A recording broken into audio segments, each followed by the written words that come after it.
Friends and Scoundrels. I'm Bran. And I'm Barry. Who's not Bran.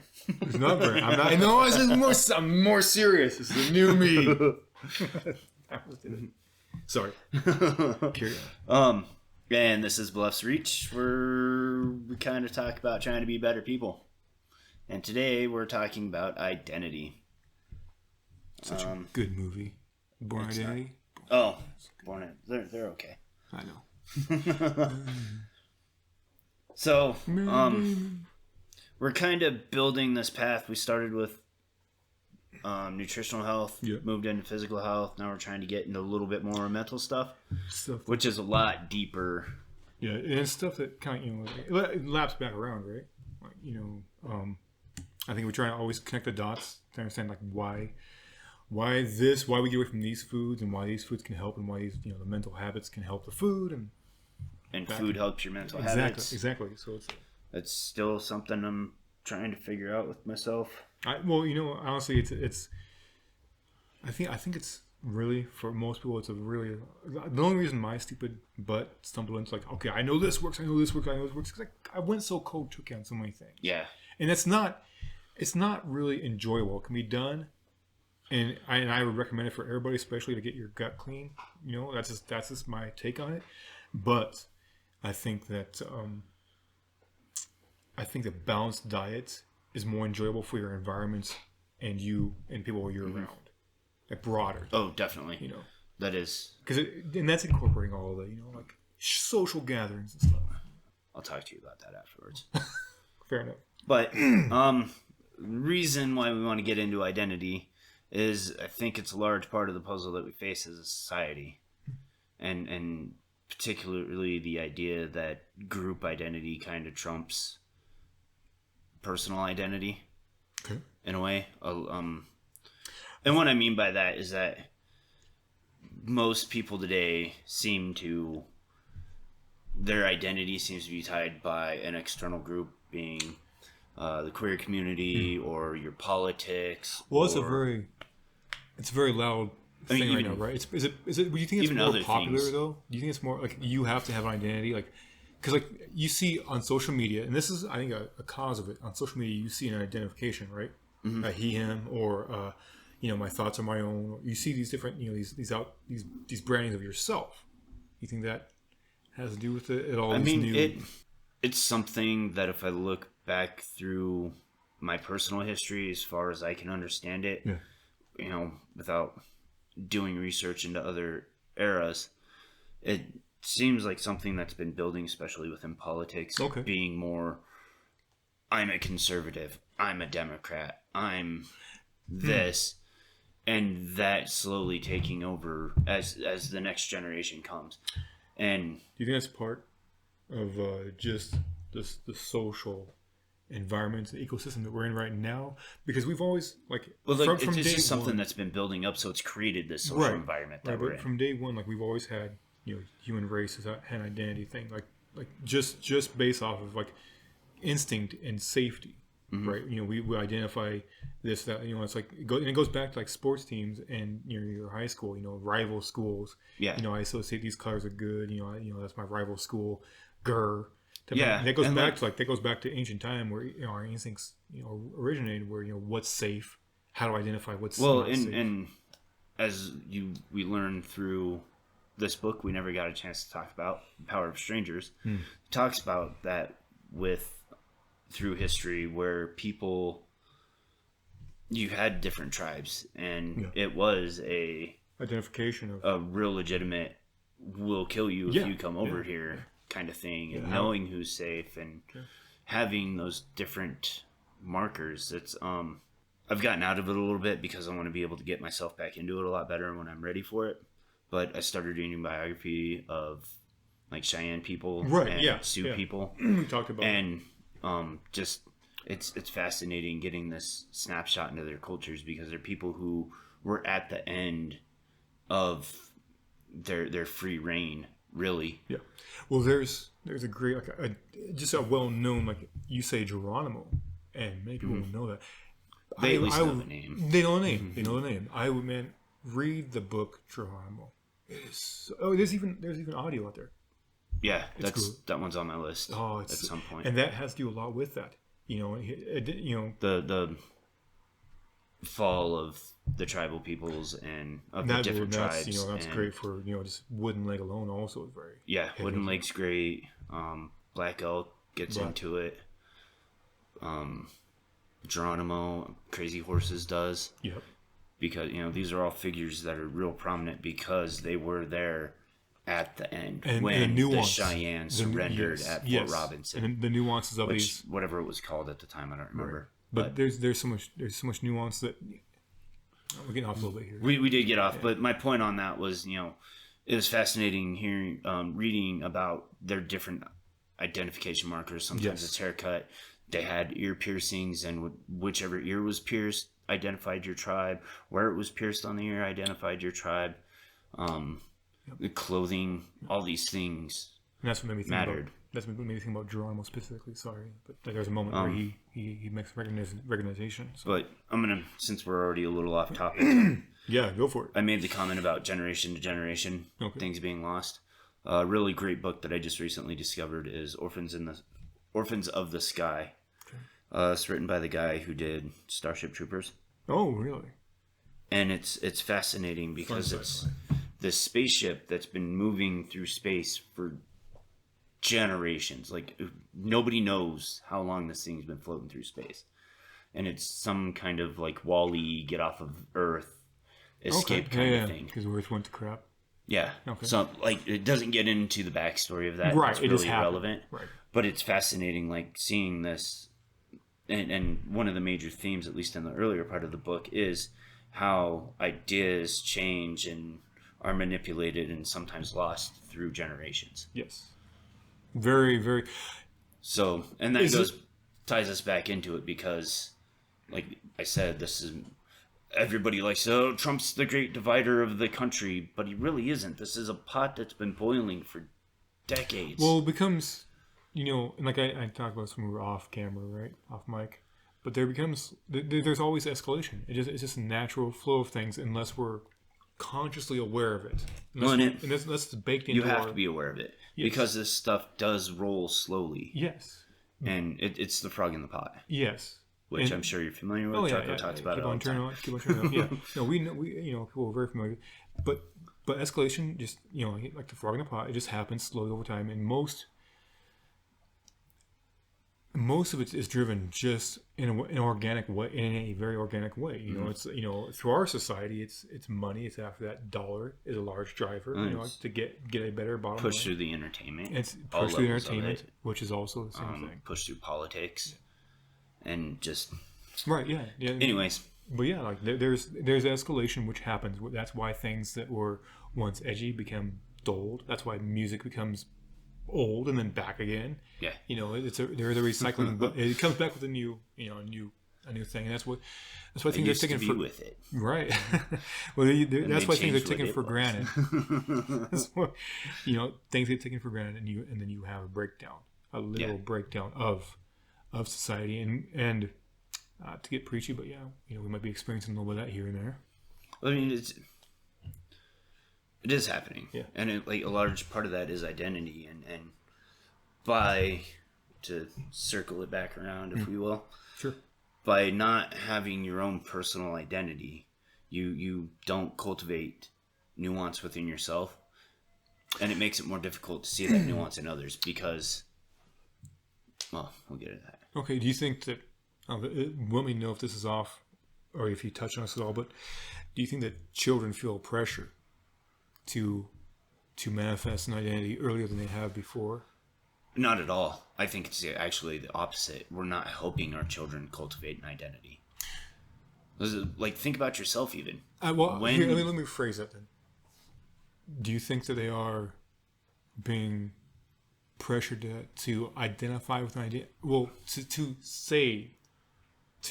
outwardly portray that they identify with something, but not at all, but more than ever have less of an idea of what they are and who they are because of this? It's hard to say because there's a gap in there that that I wasn't present for, right? Okay. So, like, our schooling was very much different than the somewhat generation. Yeah, I'm just asking for a speak to of like what we can see from social media, like more. Yeah. That's where I get. Of course, my friends have kids, right? And so I can see that. So like, there's a long period of time where I was out of school, and now my kids are in school, so I care a lot more. Mm-hmm. Yeah, so it's bringing you back around. So a lot of that reason I ask, and that might be part of the reason why we're identifying these things now, is because so many of us experience that gap. Yeah. And when you're like, it just, when your kid starts getting through it, you're seeing it now. Well, it when you're around somebody all the time, you see them all day, every day, it's hard to notice those changes that happen to them. True, very true. But then if you take a break from them, you step back, and then come back to them, it's you notice, hey, you're thinner, your hair's longer, or whatever, your face changed a little bit, a little. You got some grays, whatever it is. Thanks. You have to have hair to have grays, Barry. Oh, and your face pubes don't count. Jesus, I can grow a great beard there, Scruffy. I can do a great Santa. If you've seen that abomination nowadays on TV, that hipster. Have you Santa. seen Bad Santa? I have. I wish he actually looks a lot like me. I've actually been called him a few times, but Billy Bob. Yeah, but anyway, the peppered Santa. It's on there nowadays. Anyway, something that's been brought to my attention through listening to Jason a lot is, I think is actually the opposite, that we're not helping our children cultivate their own identities. Well, and part of that is, as adults, we project onto our children, especially if we wanted something and failed at it. Oh yeah, that's very. Or common, the guy who peaked in high school or whatever. Yeah. So you're projecting your identity onto your kids, and that goes back to the 80s and 70s even. Oh yeah, well, I mean that's the 50s probably. Those things projecting onto our children. But as you do that thing, with right? each generation, like the original concept behind it may have been not as bad. Okay. You've got the star athlete dad who is trying to teach his kid, and then that kid maybe comes up a little bit short, or their dreams don't pan out quite right. So then, over those generations, that original idea gets lost. Well, I think within those things, there's a lot of nuance, right? You have because people, it's not so. I wish it was so simple, but it's not so simple. And people usually catch it. Sometimes they don't. Maybe a dad, will see that and he'll try to help it. It's not always just black and white, Yeah. There's wins and losses across the board, especially with raising children, from which I understand, or seeing them or whatever. But I just ask because this is more or less your subject, and I do see, which seems to me, but kids are more like on social media, because I an artist, right, and I've always drawn cartoons, so I've had online comics since 2006. And touched that back different times. So I've always had in connection with a younger audience, almost, or with nice. When I was in my 20s, I guess I was doing that, but now there've always been, more or less an audience there, and I do see a lot of kids who really are given there's such a, I don't want to say violent or vitriol, but there's so need to be across social media, right? Which is a new, it's a new horizon. Mm-hmm. And I'll stop going back to that so many times here in a second. But what you identify with, because it's so they can't escape it, I think. But they're forced almost in a way to find an identity with that.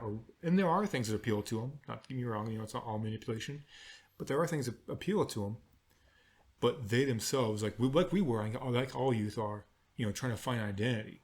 Yeah. So I do think that they do try to. There is a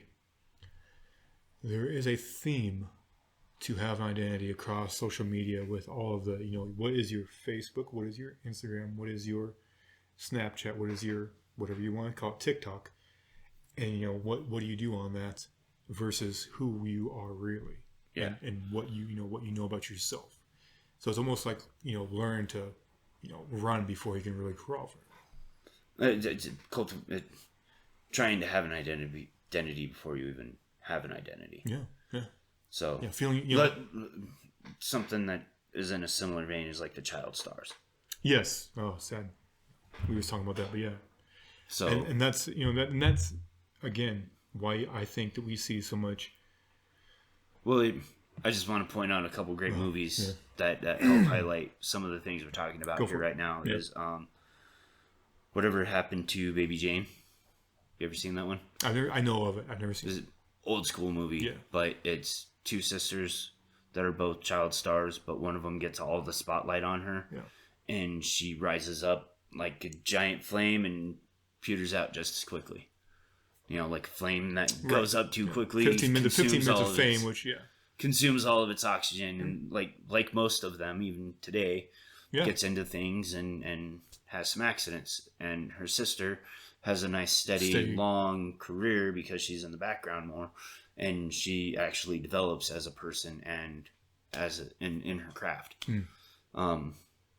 But also newer movie, like brand new movie, Nope, really touches on this and how that loss of childhood almost affects people. But more to the social media side of that too is another horror. These are all horror movies. Is another new one, Bodies, Bodies, Bodies, and it's like rich white kid. Well, not necessarily white, but rich kids, like trust fund kids. Yeah. That they're gonna have a hurricane, so they have a hurricane party because they have this mansion where they're all nice and protected and safe. And some of them are influencers in one way or another, like a podcaster or whatever, and they're just so vapid and so oh man, I'm not detached from what's actually going on, but like kind of casting and what. Well, they're just so lacking in actual personality. Like they if you're are not just from the acting from the camera, if it's not on rolling, that there's not much really there. Yeah, which is always that's always been part of society to a degree, because as a child, it's again sometimes it goes back to that fake it before you make it thing, which people nowadays think it's, so that's not always a good term, especially if you're like faking being like actually enjoying something or faking, like there is a dangerous thing, especially with childhood, and people who literally do have to fake it. They want to feel decent or good within their society, within their social group. Yeah, and they don't actually know how to. It's not real for them. They don't feel a connection. When they go home, they feel empty. And that's been studied and talked about, more than I can ever, lead into. But it happens, and I think this is probably a new form of that, and it's really, it's crazy. Yeah, I mean, as you talked, like these things happen time and time again. Yeah, and I'm not trying There's to a revolution to it. It's just this is the current iteration of it. Yeah, I'm not trying to make it sound like it doesn't mean anything. It's very much. This is why we're talking about. It's very much sad, frustrating thing, I think, and I think it's very. Yeah, it's just really. I don't want to say dangerous because I don't think that really applies. I think it can be, and we'll get into that a little bit here in a bit. Yeah, go ahead. So to carry on a little bit, definition time. And we're trimming this down a little bit. Okay. Cut a lot of fat off. We're just going to talk about what we were talking about. Fat's good. Sometimes it still needs trimmed. Yeah. If you have too much. Well, yeah, you can have unhealthy fat, that's for sure. So what we mean by identity is a sense of self-being, and really what it actually means to be you. So your characteristics, your joys, your dislikes, your principles, your interests, and like whatever else you can add to that list. I tried to think, but it's hard sometimes. This is why I should have had more time this week. But this is a very much discussed, like just sense of self-being, just who you are. Like this is a conversation that we don't want to sound like. I don't want to sound like I know, because this is a much debated, throughout the history of silly people like us. It's just a much debated subject. Does man really know itself? Does it, really, who are we? Well, I mean, and that's part of living, though. But that is part of very much. And I think once we do, when a well-balanced individual, I believe, and we see this all the time, does have a sense of self, what they like you touched about all these things, where they feel comfortable with, what they can accept and what they can't accept. And now that does change and ebb and flows, but there's always a bracket, and they always know when to draw a line, and they know when to speak up when they need to. Well, something that we're going to talk about is like really there's probably two main things that are really crucial to who you are as self, and that's your principles, especially your first principles, and the characteristics. Yeah. Which I do want to touch on characteristics a little bit more because that's probably the deepest level of it. Okay. Because it's, from what I understand of characteristics and how they work, is there's this certain set of definable characteristics. I didn't make notes to get into it, and I don't want to try to make my brain go there right now. But they're essentially on dials or sliders, kind of like a mixing board, or an equalizer. And all of us have all these characteristics that are just tuned to different levels. Right. And like you said a moment ago, those shift a little bit as we grow older, as we learn. There's always things happen to us. Yeah, there's always very few people go far outside. Yeah. Their norm of characteristics that they display. And that's really what actually makes us us are those characteristics. And if you're not happy with those characteristics, you can change them. Yes. Yeah. Habits are a powerful thing. Yeah, and that's a that's funny. That's a funny statement because that's something we actually talk about. Almost liberating yourself. Like being able to change unhealthy characteristics, because the more you have an understanding about yourself, the more control you have over yourself, eating, habits, diet, other things where you go with like sleep or exercise. And that ties back into like why we want to talk about this, is because if you know yourself, if you know who you are right now, you can ask yourself, does this line up with who I think I am? Mm-hmm. If so, keep doing what you're doing. Make whatever minute changes you need to. And if you don't actually align with who you think you are, well, now you know where you want to go and where you are, and you can start making that journey. Well, I think even like people, it almost gets like a dirty connotation to it, but wanting who you want to be, like who you like perceiving yourself to be and wanting to be, very close. But often we want to be somebody who is respected, and these characteristics are defined throughout history and society also. Yeah. Right? So we often want to be someone aspire to somebody who's. We don't want to be part of the group. Well, we do, but we want to be part of the community. Let me put it that way. I was leaning towards. I should probably shut that window. But I was leaning towards more like, a person of value, right? Mm-hmm. And the funniest thing is, as much as we idolize nowadays in our culture, the stars and the hero, the person of value is just the what I call a good man, an average man who gets his job done, who doesn't want to stand out, who just comes to work, or a woman, they show up for whatever it is that they are doing, they do it. It's good. Yeah. If issues arise, they take care. They can take them on. Right? It's very simple in a systematic way. There's very simple parameters. Yeah. And I think that in general, we by reason we aspire to these things. What's in a silly way when I think about artistically, if I may ramble a little bit here, but it's a beautiful thing because we are so diverse and we're such a cauldron of messes and a pot of different things that's been thrown into us that you're like, well, what if people would hear me talking about stuff? It's like, well, if you keep on aiming at the same thing, like a good man who comes to work and gets things done. No, it's impossible to be the same. Like you and I may have like an alignment on something that's good or valuable that will help society or help each other. Mm-hmm. But we're so like even like the small things, like many things that might bring us together, we're so vastly different as individuals. It's impossible. Like the possibility of the robot theory, it just won't happen. and people shouldn't worry about that. I think something you're kind of getting to there is like not to get caught up in the minutia of these particular events, because that's not what we're talking about today, but like a Black Lives Matter rally or a protest or whatever. Like, example. They're all there for a similar reason, but they're all there for their own individual reasons. Right? Yeah. Yes, I think so. Like, there's this big umbrella that everybody fits, but everybody's there for their own individual reason that applies to that. Yeah. Greater. Well, not everybody, but the majority of people. Well, I think a lot of people like that.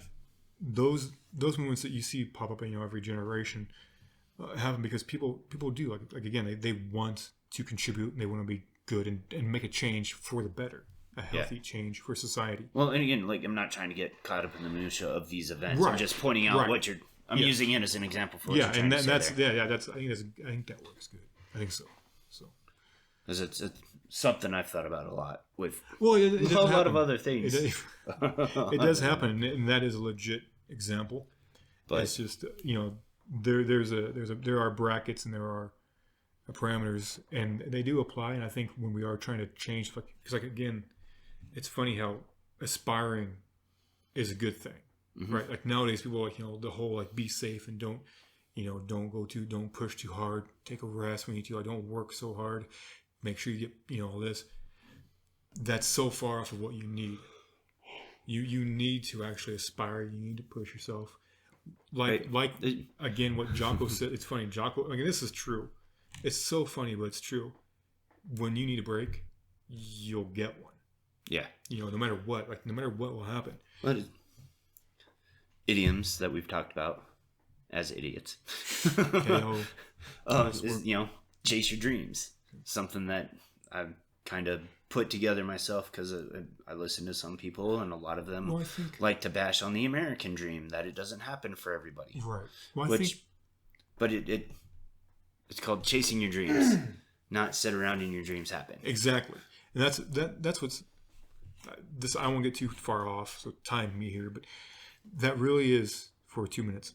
But that really happens. Like people who like Denzel Washington has famous speeches, a lot of them. There are at least good 5 of them that are good. And it's true because breaks do happen, but breaks happen to people who don't give up. And I've seen a resilience. You have to be resilient no matter what you do. A resilience is there. Now luck does happen, but I've seen some people that chase their dreams and their dreams don't work out and they blame, or whatever it might be, but they don't maintain a resilience. And it's so silly how a resilience, I just really think that's the defining thing. I've studied this stuff for the last 10 years, just trying to crawl my way out of just being all my silly bad habits.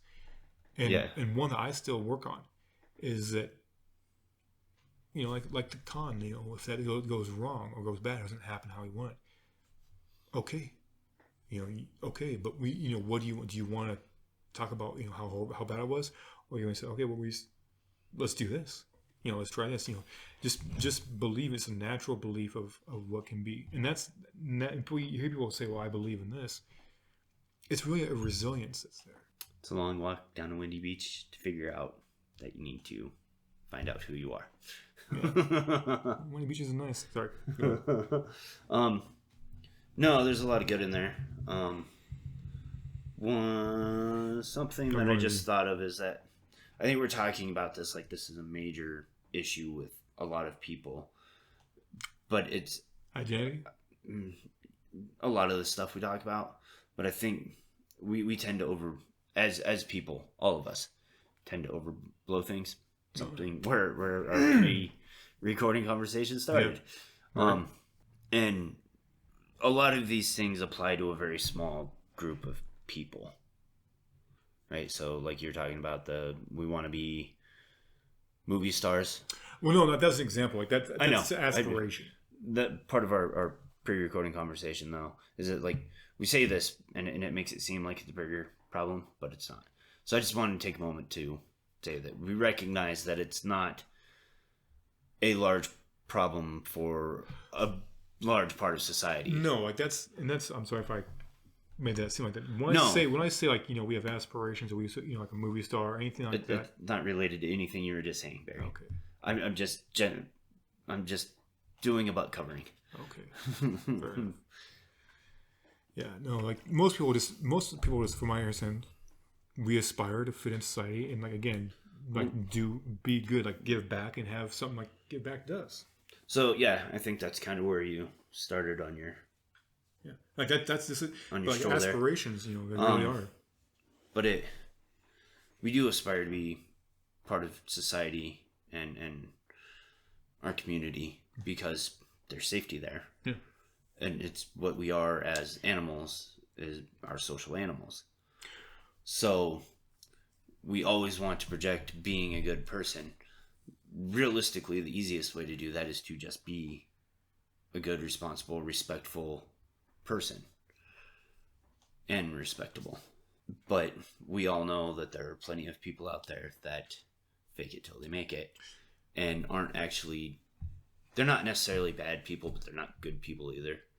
Well, within that like, and they're very opportunistic. Yeah, well, yeah, within fun like that, the whole society thing, like no matter what, it seems like we have an aspiration, we have an underlying thing that drives us, right? Even if you're that person who just sits there and dreams all the time, like you dream because you have, an underlying drive, an aspiration. Mm-hmm. Doesn't mean it's gonna, and some people just don't. They weren't raised with showing how to get up and get step one done, and then move on to step two. Like that's actually a very serious thing that. That's part of like the fatherhood, right? That we've seen, that there's an issue. Now we actually have to put initiative in as parents to teach those things because our children aren't able to see that work happening because we're not in the house doing the work. They're not with us doing the work. No, yeah, well, so parenting's always been there, but it's less nowadays. It's taking a backstage more and more. That's probably the easiest way to say it. Yeah, like the definition of the work is like that's not when you're finding it. As a parent would be there more and more. To actually see small nuances within a child and like actually like parent them along this guideline or this direction, wherever it is might be. Like it could be a billion different things. Yeah. But nowadays we all have umpteen different, for whatever reason, distractions. Entertainment's one.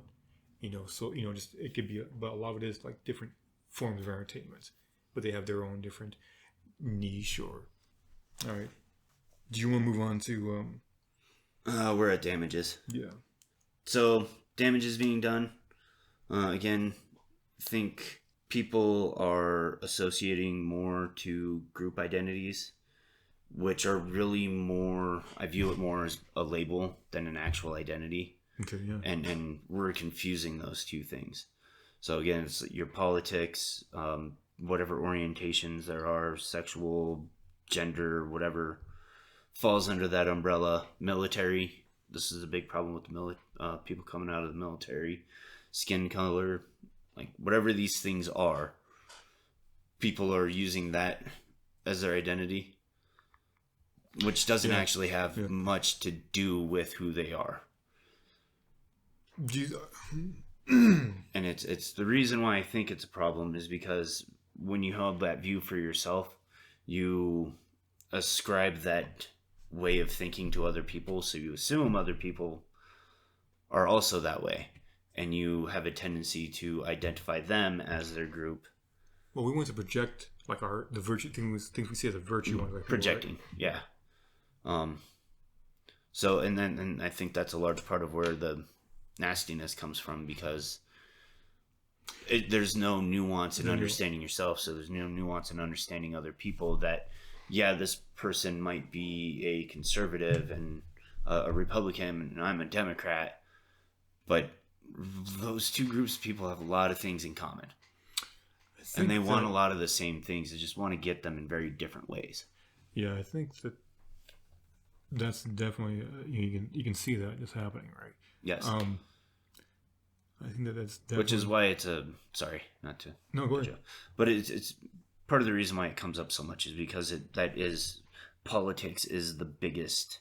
Well, I mean, there's literally a thing called an identity. Thing that's in front of us. Identity politics these days. I think, you're on point a lot with, we have these things that we emotionally subscribe to. Yeah. And we want to because it's shown on the social medias or whatever else it might be. I used to be TV nowadays, but that's taking a backseat to social media and all the apps we can get. And youth see that and they see just a small part of it that is in line with what they like, or maybe all the kids which they admire, or the kids they want to have to be friends with are subscribing to or into, or sounds good, and they latch onto it without really, again, having any sense of what that is or who they are. And so, yeah. And so you like what you were saying. There comes you see this on what's it, Twitter a lot, where someone disagrees with you, not attacking you, but disagrees with you, and we take that as an attack because. Well, and Twitter's such a great example of this too, because Twitter's essentially what I'm talking about here, right? Okay. Because there's only so much room for you to say something. You can't get into so detail. You can't. It's a very hard thing to have a conversation. Otherwise, you're afraid that someone's going to just blast you and blow you up, and that's sensationalized also, right? Yeah. But you have this like people, and that's the biggest tell. Is that people don't have any faith or really knowledge of themselves is when they take it so personally and they blow up, they start firing back at you. Like, you attack me, it's like, no, I'm not attacking you. I'm just saying, like, well, what about this side of the thing? And the other part of that too that really highlights what my point with this is like attacking a political figure that, or not necessarily attacking, but criticizing a political figure. Yeah, I was thinking, and like his followers will. Or their followers view it as an attack on them. Yes, they do.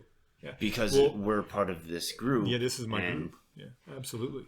And there's nothing wrong with that. I've had that necessarily. So hilariously. But it's one reason I don't get on Twitter much. I've had I've had people, quote unquote, friends just take it personally. So I can definitely relate to it. It's not just it dominoes down the line. I would definitely say.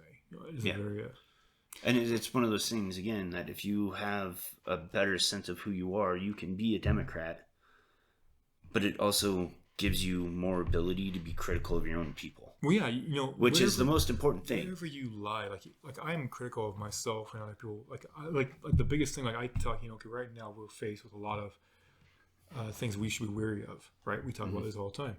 But one of the biggest things that we should be worried about, if you lean conservative in any way, is the censorship of everything in a different way, right? Yeah. Like the constraints that happen, from being too conservative, like that were like part of the old, sci-fi movies. The self-censorship. Well, the self-censorship. That's what we're seeing right now. But for example, like curfews or all these crazy things that can happen. Like to an extreme extent, you've seen Demolition sci-fi Man. Movies. Yeah, that is those Demolition Man is a great example of RoboCop.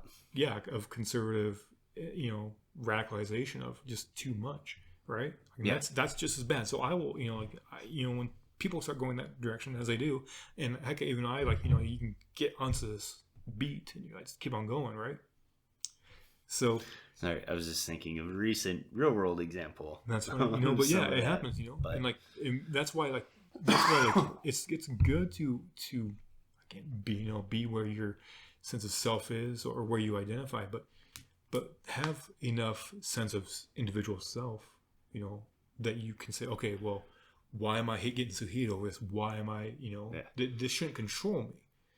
Yeah, there's a lot of. You should be able to step back and reflect and say, wish if I had taken more time. This doesn't actually have anything to do with my life, right? So why am I getting so wrapped up? Yeah, why am I getting so passionate about this? And there's a lot of this.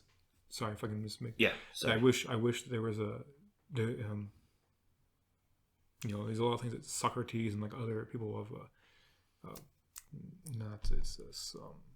Stoics. Yeah, Stoics touched upon a lot of this stuff, and then they dealt with these very same political issues or identity issues thousands of years ago. Exactly, we've talked about that already. So, but I circling back to something I've already said, but I do think it is important to be critical of politicians, but it's more so for you to be able to be critical of your own.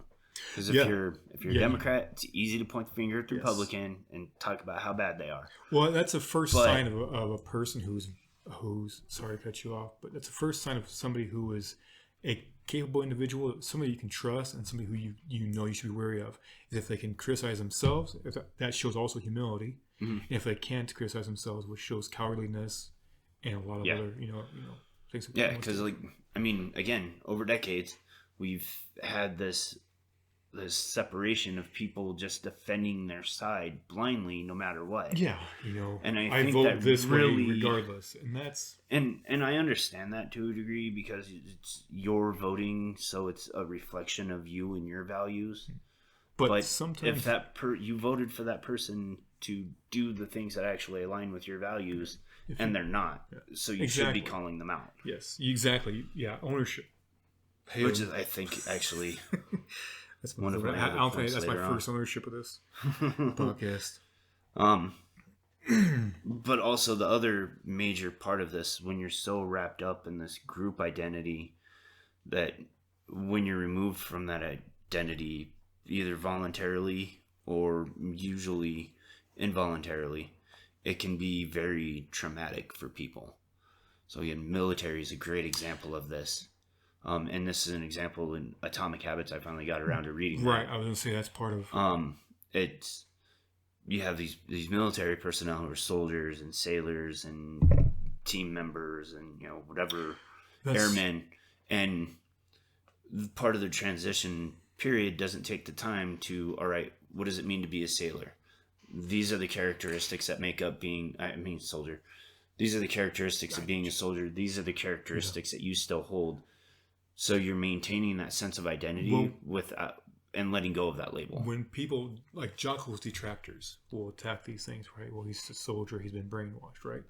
And that's part. That is part of the the negative. There is a culture of that. There is, and because that's part of the actual issue that. But for these people, it's also crucially important. It is. That's what I was getting to. Like there's a reason why it has to be done like that, right? Yeah. When you re-enter life, that's what's so important about like reestablishing, who you are and finding a.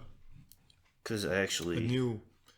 Sorry, I'm losing my train of thought, but finding the whole bracket. It's like you said, like you have to make a good soldier, make a good sailor. These things are you are shaped in a direction, right? Yeah. And it happens at a young age often. It's usually somebody who's young because that's actually the easiest way to do it. Coming back from that, re-entering society where maybe that's no longer your profession.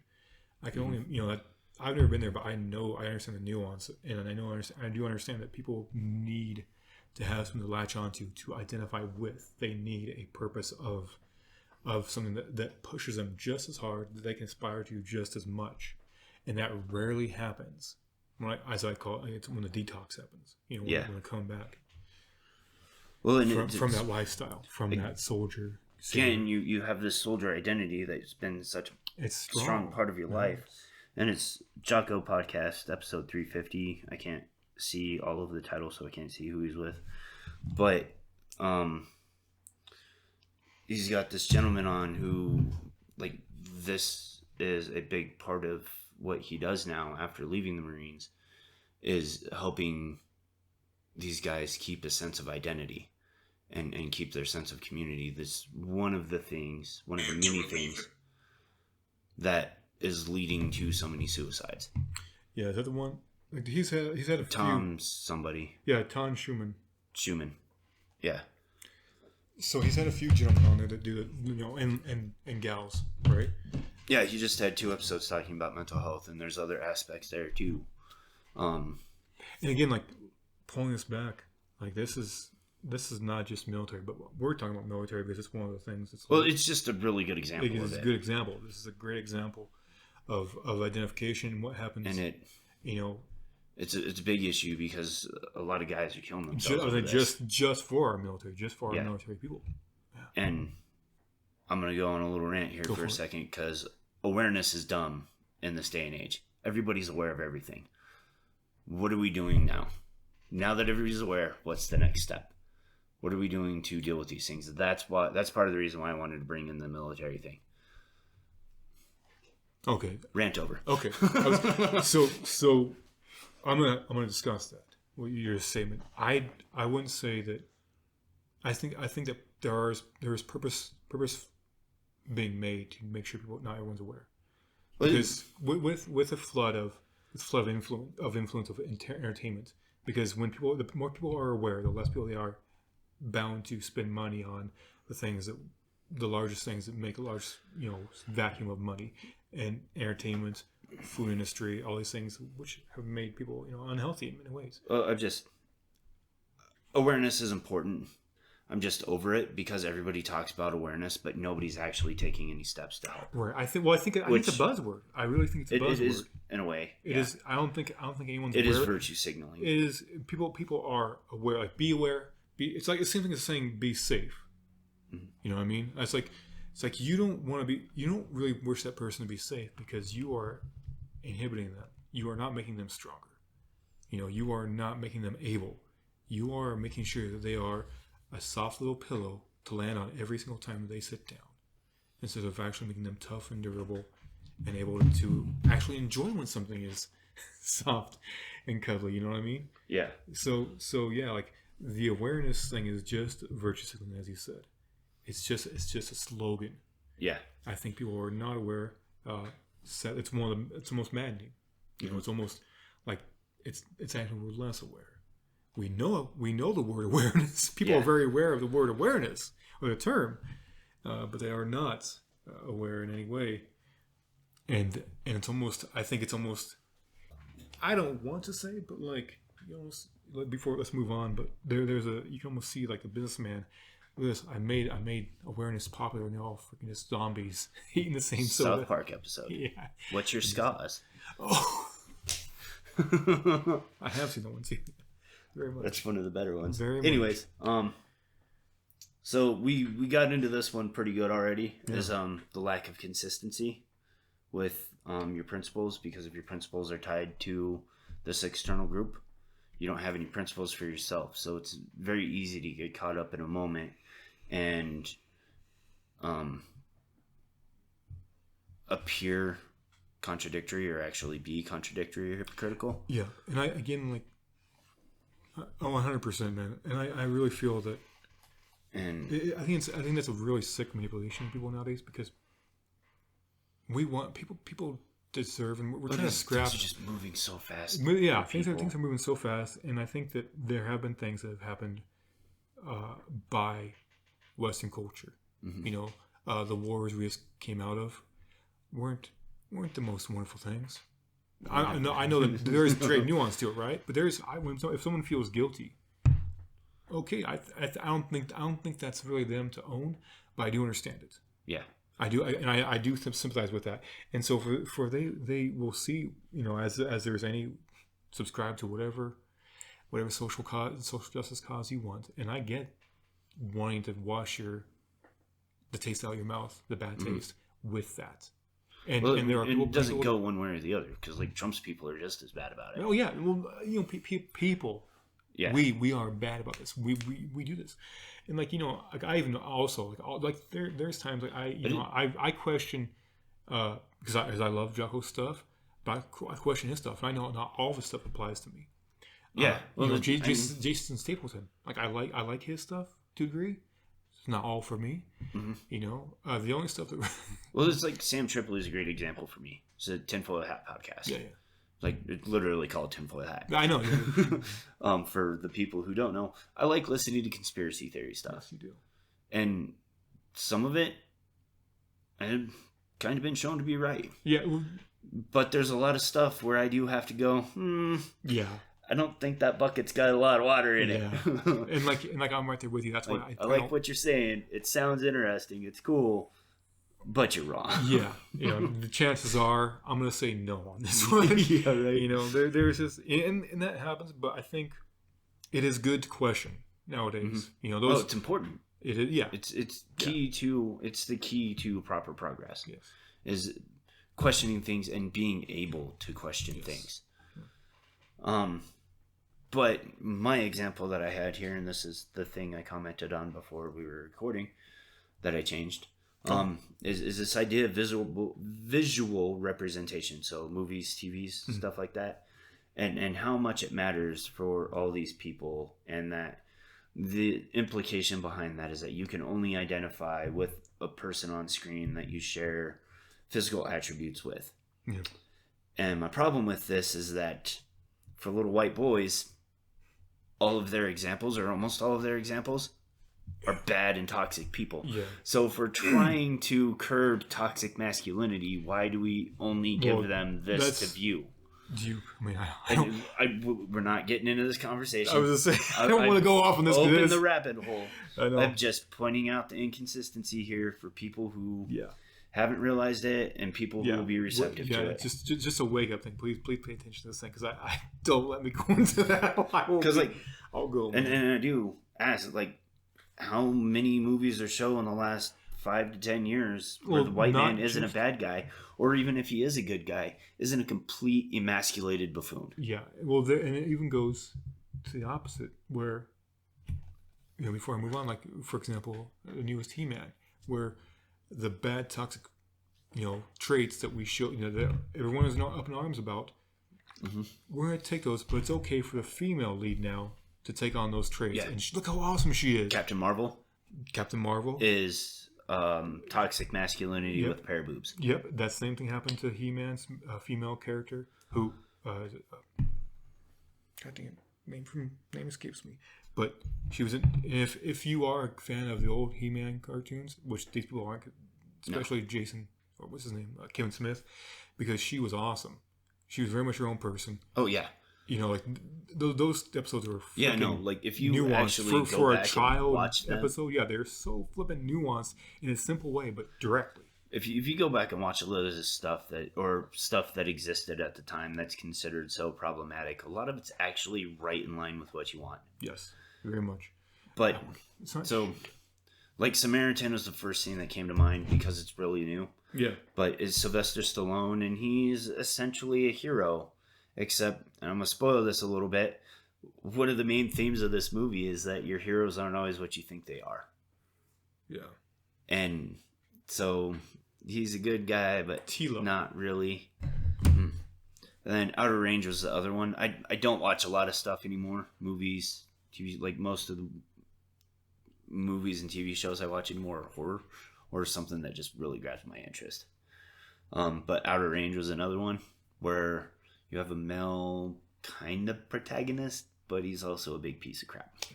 Wasn't that Stallone one though? That was on Amazon, right? Samaritan. Yeah. Surprise! I could have guessed that.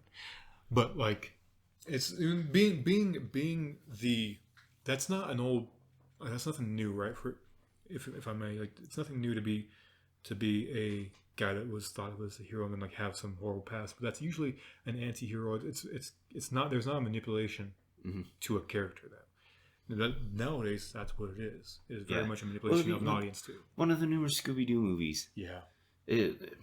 All of them. Like, well, just we could keep going, man. I could. It's the one that really pointed it out to me though. Is like, you've got Shaggy, who's and they're a bit younger. I think. No, it starts off when they're younger, but the actual movie takes place when they're older.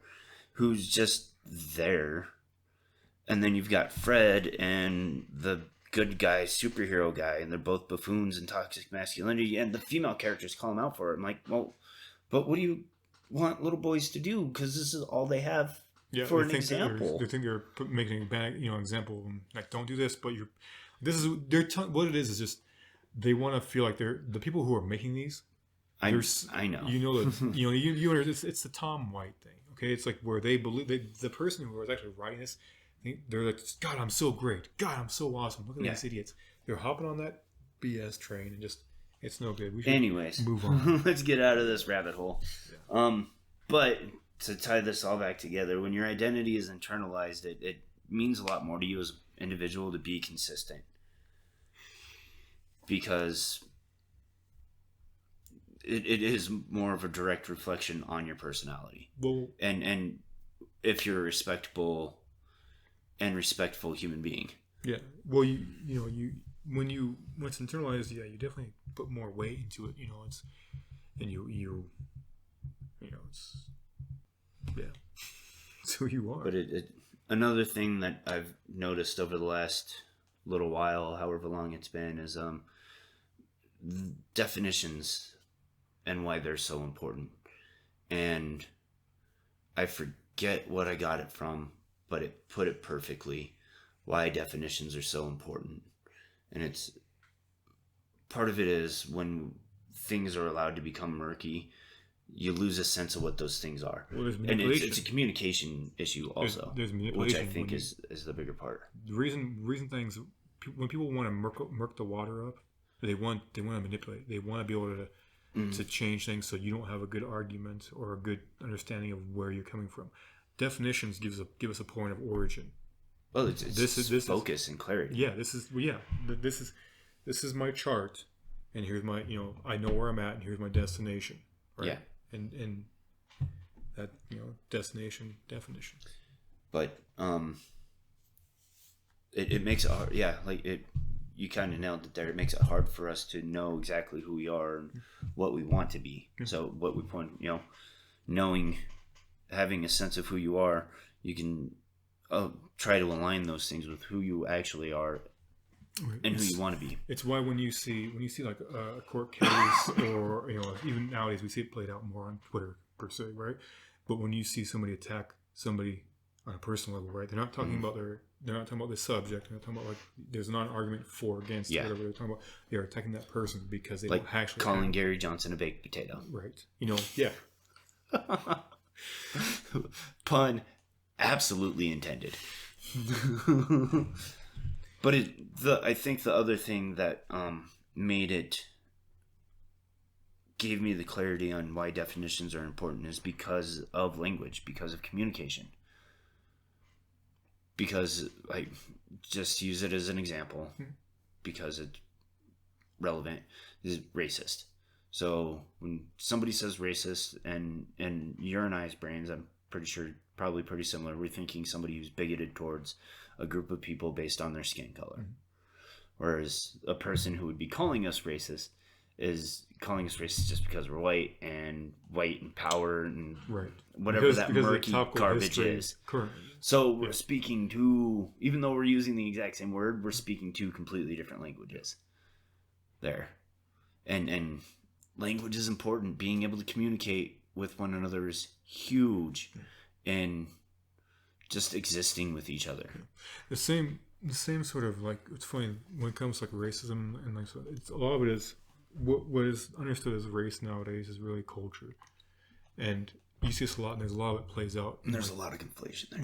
Well, yeah, but there's also like every continent and every culture plays with this. It's very heavy in China, where people of a certain, they're called race because of where they descend, which era, or not which era, but which.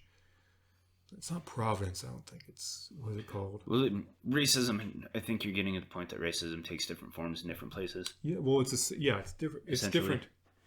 So, like, racism in Britain. The best way to really describe it is it's very much a culture thing. Because, like, in China, it's like you could be born here in the mountains versus somebody born in the highlands or flatlands. Yeah. And so one of them, is a higher or lower class. And so they will interject racism on themselves, which is actually a culture war. Yeah. That's a part of it. I think Michelle Alexander there's a lot of really good stuff out of her book, The New Jim Crow. Okay. And I'm going to reference it again later. Yeah, I saw that. But if nothing else, it's a book that'll make you think. And racism in America, at least, a large part of that is creating class divide. Yes. So culture, class divide. Poor white folks used to be at the bottom. Yeah. Now we have these slaves, especially the freed ones. So politicians are pointing at the slaves and like, they're going to take your jobs. They're beneath you. Are you going to let that happen? And it's very much. But racism's kind of been a part of our history forever. Well, it's global. If you study different, and that's not me like saying, oh well, we're not that bad. No, it's a global thing, and this is why what we're talking about is actually important, because it does apply. The more you identify with or have an awareness of there's that word, awareness of identification, and you can control yourself again, just like all the other things we talk about. it opens you up. It makes you stronger. It makes you more stable. So when you perspective, it gives you and you own yourself. No one else does. And when you're wrong on your own merit. Yes. Now, and so like again, like there was that horrible war between the Tutsis and the Rolls. Sorry. No, it's something else very similar. Well, but in Uganda anyway. But that was the same thing. It was very much a class war. Thomas Sowell has a great example, and I think it's White Liberals, Black Rednecks, which is, I believe, a collection of his essays, not an actual novel or book of his. But he talks about like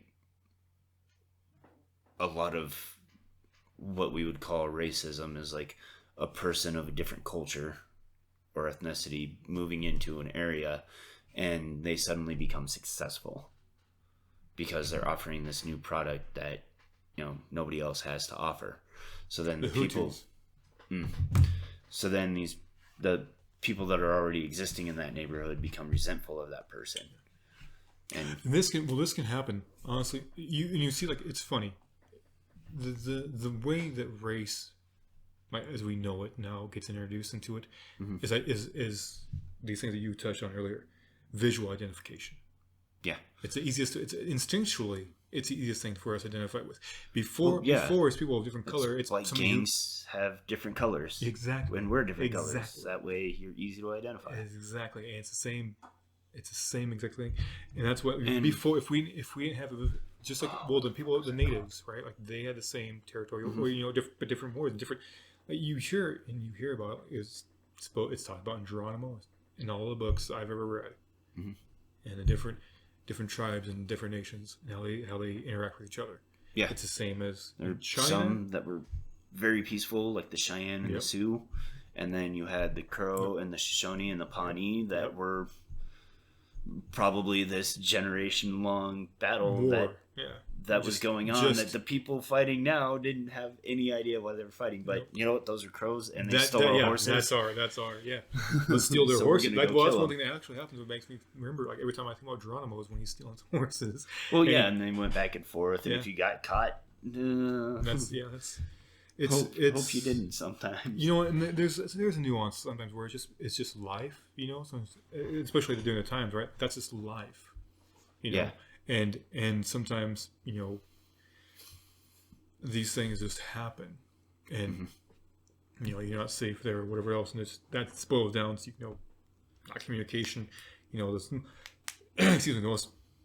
the smallest form of government, right? And like when you don't have delegates or actually you're not subscribing or to try reach out and build and cover up old gaps.